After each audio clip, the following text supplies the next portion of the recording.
chair. He should win it. I'm on my chair. Seriously, if he can jump over Superman, he should win it. Oh! No, he used his back though. He used his back.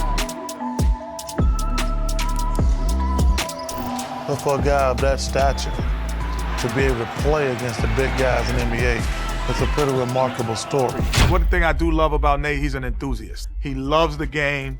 He really has a passion for it. Oh my God! He wouldn't be in the NBA if it wasn't for his enthusiasm for basketball. I tease my teammates a lot, you know what I'm saying? This is like what you see is what you get out of me. And it's like, love me at my worst, love me at my best. Nate is gonna be Nate. You know, he's a funny guy, very active, very loud, you know, and that's who we need him to be, actually. He's a guy off the bench who we asked to bring this ball club energy. He's loose, but we know that he's going to give you everything he's got. He's going to go hard, and that's what we are. We're a go-hard type team. Nate Robinson sets up for three, knocks it down, right on cue. Great shot. It's a great shot. Not a good shot, but a show shot. Keep going, Nate. Stay aggressive, Nate. I asked Kobe Bryant, and I said, would you have let Nate jump? And before I even finished it, he said, no way. I had the opportunity to talk to Nate on several occasions. I did some Knick games. Hey, T-Rex! You hear him before you see him. I'll say that. That's one thing, guy. You hear him before you see him. Nate was a football player, so Nate is aggressive by nature and very powerful, and he knows it, and he's not afraid to let you know how he feels and what he thinks. So he's a guy that's fearless, and will go to the hoop and try to power dunk on you. The city of New York loves Nate Robinson because he brings that energy and he plays so hard, and he's just an entertaining little guy. Nate was just always a star athlete, you know, in any sport. He was, in high school, he was basketball state player of the year, football state player of the year in the same year.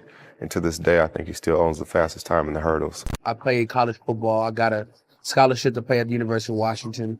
And right now, I feel that I can go play football if I want to, NFL. No matter what position I wanted to play. People were like, oh yeah, you're outstanding in football. Yeah, you don't have a bright future in basketball. People are telling me all the time, and I'm like, you know what? I'm gonna switch sports just to show you guys I can make it to the NBA. From day one, Nate was, Coach, man, I'm gonna be in the league. And at the beginning, you just, yeah. After a while, you really start to believe the kid. We were at North Carolina State, and I caught the ball at the elbow, and I went left, and I shot a left-hand layup, and it went off the glass, and I'm like, man, I missed it. Something good should happen when Roy has it. And there's Roy! Oh, that's a Richter scale jam! I just followed the shot, and when it came off kind of far, so I grabbed it from way that from my lower to my waist. I mean, he was leaning back and he threw it down. I think I had the best view in the house because I was falling and I'm looking up at him. And I was like, wow, I kind of shocked myself. Coach Romar and all our bench going crazy. It was unbelievable. My first actual dunk that really counted was in the game. I was a sophomore in high school. My coach drew up a play for out of bounds, baseline out of bounds, and I asked him, I said, man, do the play for me. And I was just joking. Man, I said, man, do the play for me. He was like, all right. I was like, oh, really? I was really excited about it. I was like, man, I gotta dunk this. I threw my lob and he dunked it. And I'm thinking, no way. He literally looked down in the rim, and the next day in the paper, he said, I looked down in the rim. It was a perfect play, and I caught that one hand and dunked it, and all my fans ran on the court, go crazy all at the game. It was pandemonium. It was awesome. One day after, in the gym, he just started doing all type of dunks, and for me to be 6'6" and doing dunks and him to copy me, it's that's amazing. We used to do NBA jams. If you guys remember, say from NBA jams, people doing flips and off the glass and off the wall. We used to do a whole bunch of stuff like that before the game. And people used to be like, who are these kids from Seattle that can jump like this? You see that every day. Do you ever get, used to it? And I was like, never. To this day, I'll go into a gym and he'll do a dunk. I'm like, man, I've seen this dude since we was kids, and he never seems to surprise me. We were pressing. Lodrick Stewart had stole the ball, went in and, made a move, went to the hoop, and everybody kind of thought he was going to lay it up, and actually he did. It came off, and all of a sudden it looked like somebody dropped Nate out of the ceiling. He's definitely one of the toughest guys I know. I mean, in practice, coach would put us on opposite teams, at times, even though we were in the starting lineup, just because he knew we would try to bring out the best in one another. And, I'd be like, uh-oh, coach putting Nate on another team. I knew what type of day it would be the minute we went on the floor. The athletes that I looked up to were guys like Deion Sanders, who's flashy, confident, cocky, you know, always had that swagger in him that he knew that he was the best. Guys like Allen Iverson, you know, he was a little guy that really came in like barely 6 foot, you know, but he really played like, you know, nobody can stop me, I'm a giant. He's so effective. He's a pro's pro. And Nate is all flash. You know, it's hard not to watch him when he's on the court. You know, he takes everybody's attention away from everybody else. And he just does his thing. My dad really, you know, watched a lot of basketball back in the 80s, and Spud Webb was like the first little guy to really be in the NBA. And it looked like he was a kid out there. Like when I was a kid, I was like, Dad, what is this little kid doing out there? And he was like, that's a grown man. Why he's so little? Like he was like, bro, you're gonna be little just like that. So take notes. And then when I saw the dunk contest with him, Dominique, Jordan, I was like, dog, like he's out there with the guys that, you know, that I really look up to. There's definitely similarities there. I mean, you go back and look at, you know, some of the things Spud Webb was able to do, and you compare it to Nate now. And I mean, especially because I grew up with him, so I'm like, man, they comparing you with Spud Webb. Well, for a guy to be that size and be able to dunk, it's pretty incredible.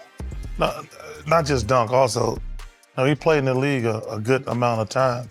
But for a guy of that stature, to be able to play against the big guys in the NBA, it's a pretty remarkable story. So everybody wanted to see if Nate could bring the little guy back to the forefront of the slam dunk contest. I heard Nate Robinson has a dunk that if he does, it's going to be a perfect 10. I know what he's doing. I see it coming. He's bringing out Spud. Jamal Crawford, you know, give him the credit for that. He came up with the idea. I texted him. I was like, I have the perfect idea for your dunk contest. You know, and he was like, what? I was like, nah, I have to tell you in person. So I told him about incorporating the Spud Webb. Drove to Houston down to the All-Star game like the night before. Like, Nate want to meet you, and so we went and met, and all that. We walked in the gym. He said, this is what I want to do. Just stand right here, and I'm going to jump over you. This guy didn't even stretch. He didn't even, like, bounce the ball or dunk one. He just got the ball, and Reggie Miller was standing on his side. He said, oh, y'all up to something. This is going to be something special. This is going to be something special because you're obviously something old, something new coming together. And he just grabbed the ball, ran, jumped over me, and dunked like 5 times in a row and didn't touch me one time. I was like, you got to be kidding me. Whichever way, this may be 50, Kenny. 50, Kenny. 50!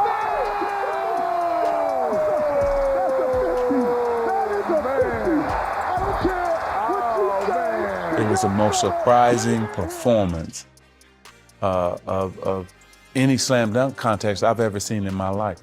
Nobody gave him a chance. I definitely was surprised with Nate Robinson's performance. I knew he could jump. I knew he was a great leaper, but I didn't know he could do it like that. If you're a little guy and you could dunk, your idol was Spud Webb, bar none.